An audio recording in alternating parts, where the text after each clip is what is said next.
If we ask which melee weapon had the greatest impact on human history, the answer, in my opinion, is pretty obvious. The spear, invented hundreds of thousands of years ago, never really went out of style. In various forms, it was used throughout the Stone Age, armed the soldiers of antiquity and the Middle Ages, and even in modern times, pikes were slow to leave the battlefield. And let's not forget the bayonet mounted on firearms. It basically turned the gun into a short spear. But let's be honest, stabbing weapons aren't exactly flashy or cinematic. That's why filmmakers often steer clear of them, and in historical reenactments, thrusting strikes are usually forbidden. As a result, this ancient and once popular weapon doesn't get much attention in the minds of modern audiences. The sword, on the other hand, is much more familiar and iconic to most people. Some folks even believe that in the Middle Ages, nearly everyone carried a sword. But of course, that wasn't the case. In the early and high medieval periods, swords were incredibly expensive. According to the Frankish legal codes and other sources, even the cheapest sword during the Viking Age cost about as much as 5 cows. A craftsman's work on a sword was valued at the price of 13 heads of cattle. To put that in perspective, a peasant family with 5 or 6 cows was considered quite wealthy. And a sword wasn't something you could just buy and forget about. It required maintenance, often costly repairs, and could turn into a pile of broken shards at any moment. Owning a sword for most of the Middle Ages was primarily a sign of high social status. It's also worth noting that most ancient weapons we've found come from burial sites, and given how seriously people took the afterlife, there's no guarantee that a warrior buried with a sword actually used it in battle. It wasn't until the late Middle Ages, with the advent of full-plate armor and early firearms, that metal weapons became more affordable. But before that, unless a sword was taken as a war trophy, acquiring one was a luxury only the wealthy could afford, and often an unnecessary expense for most fighters. To have even basic survivability, you'd also need a chainmail shirt, which during the Viking Age cost as much as 12 cows. Logically, it made more sense to invest in protective gear and a combo like a shield and spear or shield and axe, rather than spending the same amount on just a sword, which, as I mentioned, could break in your very first fight. To illustrate with a modern analogy, imagine a country developing a tank with outstanding performance. But if the economy doesn't allow for mass production, thousands or even hundreds of units, it's not particularly useful. In the Middle Ages, a Viking retainer or knight often acted as their own ministry of defense, equipping themselves based on their finances. It's safe to say that not everyone could afford to spend the equivalent of 12 cows on chainmail, then the same amount on a sword, and also buy a shield, belt, and have reserves for other expenses. Across the ages, the most popular weapons were those that were relatively affordable, simple, and above all, reliable. Alongside spears, axes shared these qualities. While their lineage goes back to the Stone Age, axes became especially widespread with the advent of metalworking. Essentially, an axe is a sharp block with a short blade. When striking, it doesn't endure the same stresses as long-bladed weapons. It's easy to produce and doesn't require the highest quality metal. While not exactly cheap, metal was valuable in the past. It was still more accessible. Of course, a sword wasn't just a flashy item. Its balance allowed for feints, complex techniques, and even parrying enemy strikes in extreme cases. But these advantages were more relevant to dueling.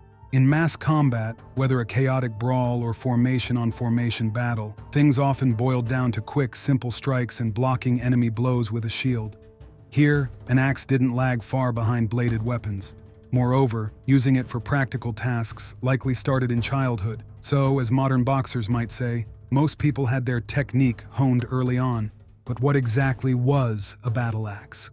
Judging by the evidence, axes used for combat were quite different from those used for chopping wood.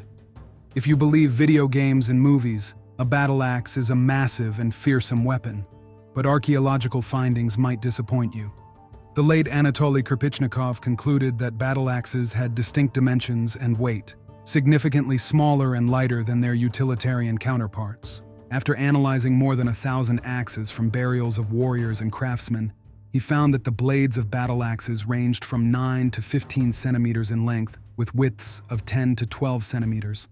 The diameter of the socket hole was 2 to 3 centimeters, and their weight didn't exceed 450 grams, typically around 300. In contrast, working axes weighed twice as much, had blades 5 centimeters longer and wider, and sockets about a centimeter larger. Even the iconic Viking two-handed axes, the so-called broadaxes, weighed only about 500 grams without their hafts, lighter than an average utility axe.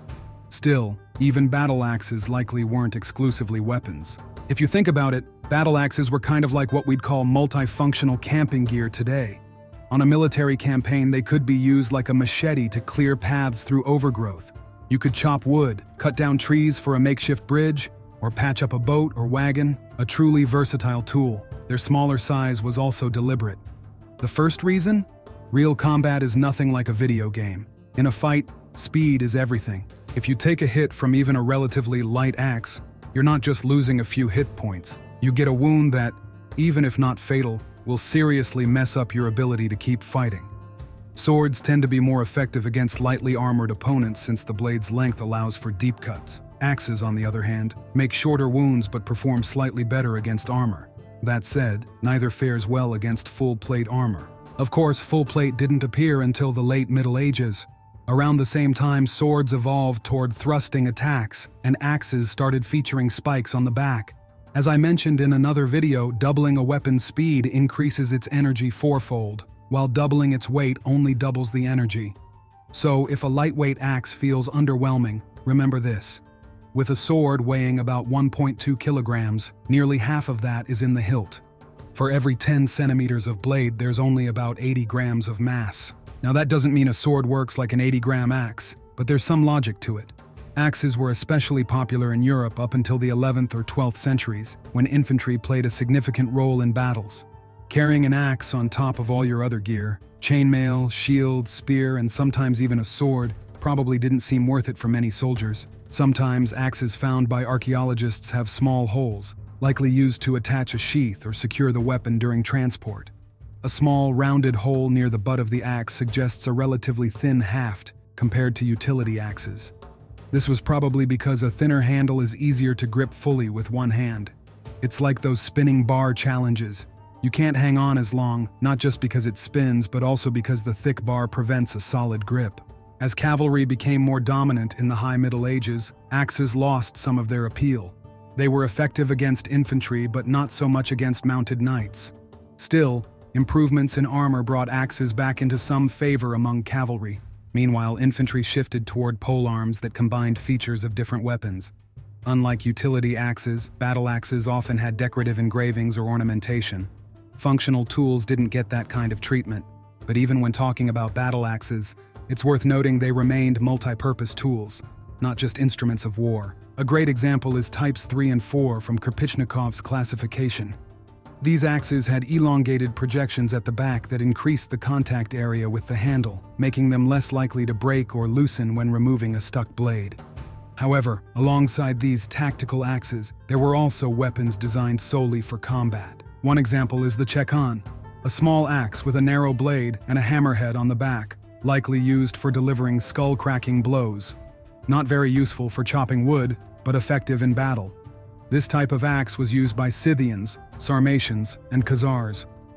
While swords came to Russia from the west, the Chekhan traveled from the east, through the Eastern Slavs, and into Western Europe. Unlike swords, which were often produced in specialized centers, axes were made pretty much everywhere. In many regions, you'd find both Western and Eastern styles being produced, alongside unique local variations. When someone writes or talks about a weapon, they often hype it up as if it were the ultimate game changer. But in my opinion, the axe doesn't have any superpowers. It was a relatively cheap and simple tool to make, which, in the context of infantry battles, didn't seem to lag far behind other melee weapons. At the same time, in my opinion, the main advantage of even the so-called combat axes was their practicality on a campaign. After all, their uses outside of combat were limited only by the owner's creativity, or lack thereof.